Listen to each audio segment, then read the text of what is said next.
اللهم صل على بدر التمام اللهم صل على نور الظلام اللهم صل على مفتاح دار السلام اللهم صل على الشفيع في جميع الانام. بسم اللہ الرحمن الرحیم. اچھا جی، ہماری مرکب غیر مفید کی بات چل رہی ہے. ہم نے پیچھے پڑھا مرکب اضافی اور مرکب بنائی، اور ساتھ ہی ہم نے مرکب توصیفی پڑھا. آج ہم پڑھیں گے تیسری قسم مرکب منع صرف. باطن نے تعریف کیا کہ مرکب منع صرف و او آنس کے دو اسم را یکے کردہ باشند. مرکب منع صرف اور وہ یہ ہے کہ دو اسموں کو ملا کر ایک کیا گیا ہو اور دوسرا اسم کسی حرف کو شامل نہ ہو، متضمن نہ ہو، جیسے بال بکو اور حاضرہ موتا. کہتا ہے کہ جزء اول مبنی باشد، اس کی پہلی جز مبنی ہوتی ہے، اکثر مبنی پر فتح ہوتی ہے اکثر علماء کے مذہب پر، اور وہ جزء دوم مورب، اور دوسری جز کیا ہوتی ہے؟ مورب ہوتی ہے. ٹھیک ہے جی، اتنا ذرا اس بات کو ذرا سمجھیں. اس کی تعریف ذرا لکھیں. مرکب منع صرف وہ مرکب ہے کہ جس میں دو اسموں کو ملا کر ایک کر دیا گیا ہو اور دوسرے اسم میں کسی حرف کا معنی پوشیدہ نہ ہو، کسی حرف کا معنی پوشیدہ نہ ہو، جیسے بال بکو. بال ایک بت کا نام ہے، بال ایک بت کا نام، اور بکو کسی بادشاہ کا نام تھا. دونوں کو کیا کیا؟ ملایا، ایک کیا، اور یہ کسی شہر یا قلعے کا نام رکھ دیا گیا ہے. دونوں لگے لگے تھے نا، جدا جدا تھے. اسی طرح جو متن میں مثال ہے حاضرہ موتا، یہ حاضرہ موتا، یہ دونوں لگے لگے تھے، ان کو ملایا، اکٹھا کیا، اور یہ یمن کے ایک شہر کا نام حاضرہ موتا ہے. اور جو ساڈے شہر نے فیصل آباد، اسلام آباد، حافظ آباد، راولپنڈی، سعودی عرب ہے نا، دو لگا لگا، دونوں کو ملا کے کیا کیا کر دیا. ٹھیک ہے جی. اب اس کے اعراب کے بارے میں جو ہم نے لکھا ہے وہ ذرا لکھیں. سادہ نے لکھا اس کے اعراب کے بارے میں تین اقوال ہیں. ایک تو وہ جو ابھی پڑھا ہم نے، اکثر علماء، پہلا قول یہ ہے، پہلا قول نوٹ کریں. پہلا قول یہ ہے اس کے اعراب کے بارے میں کہ اکثر علماء کے نزدیک اس کی پہلی جز مبنی بر فتح ہوتی ہے، پہلی جز مبنی بر فتح ہوتی ہے، اور دوسری جز کیا ہوتی ہے؟ مورب غیر منصرف ہوتی ہے.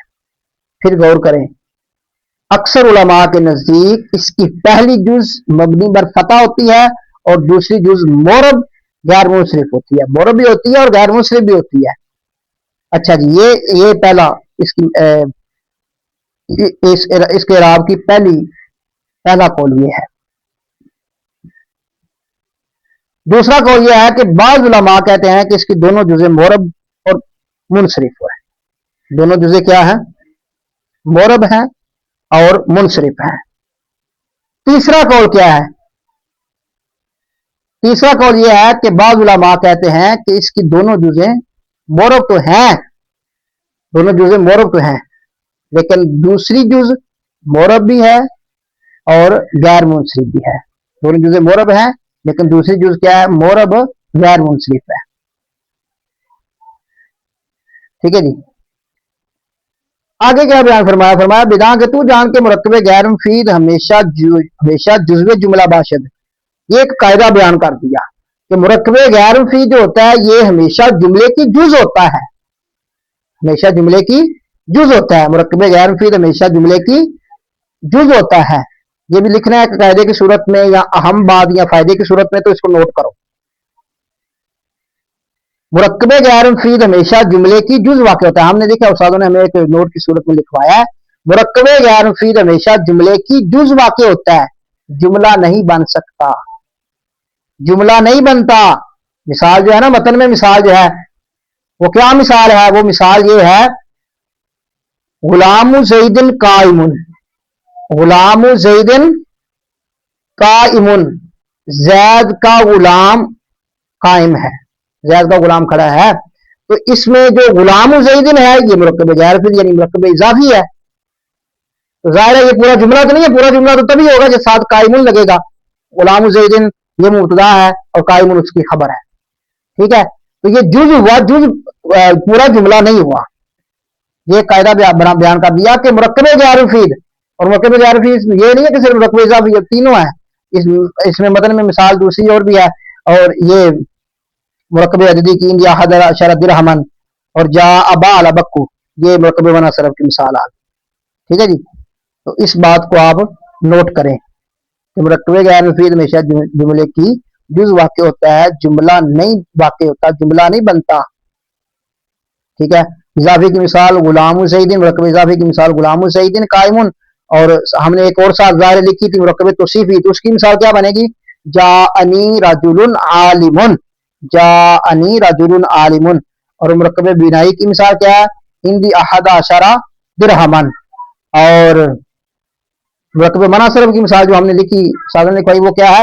اذهب, میں گیا, الا بالا بکا, بالا بکا, اذهب الا بالا بکا. اچھا جی, کہتے ہیں جی بداں کے تو جان کے جملہ کم تر از دو کلمہ نباشد. کہتا ہے کہ تو جان کے کوئی جملہ دو کلموں سے کم نہیں ہوتا لفظاً, جیسے دارابا زیدن و زیدن قائمن, یا تقدیراً ادرب کہ انتا اس میں ضمیر کشیدہ ہے. ٹھیک ہے جی, یہ ساری فصل انشاءاللہ ہم کل پڑھیں گے. یہ فصل ہم انشاءاللہ یہ پھر پڑھ لیں گے. ابھی لائٹ بھی چلی گئی ہے. چلیں جی.